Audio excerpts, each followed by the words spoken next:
Chapter जो हमारा chapter 7 था, ये पिटीशन और अपील की बात करता है। अब उसके रूल नंबर 66 को देखते हैं, which says procedure in case of convicts without friends, relative और काउंसिल। ऐसा कन्विक्ट्स, ऐसा बंदी, सजा याफ्ता बंदी जो जिसका कोई रिलेटिव नहीं है, फ्रेंड नहीं है, एजेंट नहीं है, कोई पैरवी करने वाला नहीं है, वो अपनी जब अपील फाइल करेगा तो क्या प्रोसीजर होगा।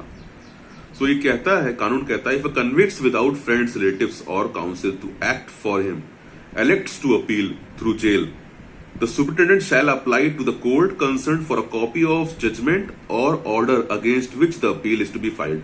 So superintendent of police क्या करेगा, जब ये इन्फॉर्म किया जाएगा सुपरिटेंडेंट को, जेल सुपरिटेंडेंट को, कि भाई हमारे आगे पीछे कोई नहीं है और आप हमारी जेल अपील को आगे प्रोसीड करिए, तो जेल सुपरिटेंडेंट जो होगा वो अप्लाई करेगा ऑर्डर या जजमेंट की कॉपी के लिए। वो जो सर्टिफाइड कॉपी है उसके लिए अप्लाई करेगा jail superintendent. And if several person are sentenced in the same case, only one copy of judgment shall suffice for all. The copy of judgment should attached to one of the petitioner, which should mention the number of petition of appeal connected therewith together with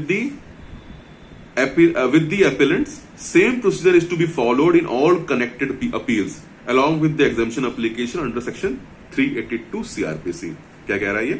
कह रहा है पहली चीज तो ये है कि जब कोई आगे पीछे नहीं होगा तो सुप्रिटेंडेंट जो है वो जेल से सर्टिफाइड कॉपी अप्लाई करेगा ऑर्डर की या जजमेंट की जिसके अगेंस्ट आपको सजा हुई है।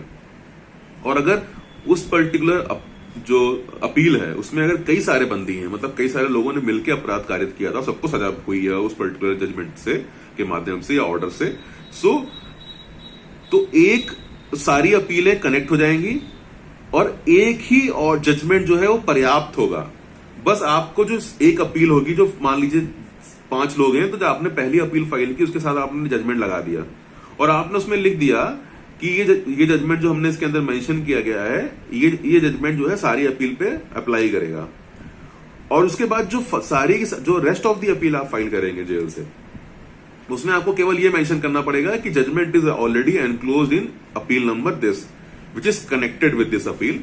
और आपको उसके साथ में एक एग्जेम्पशन एप्लीकेशन मूव करना पड़ेगा, साथ में ही उसके साथ में लग के जाएगा exemption application, that is to be filed under section 382 of the criminal procedure.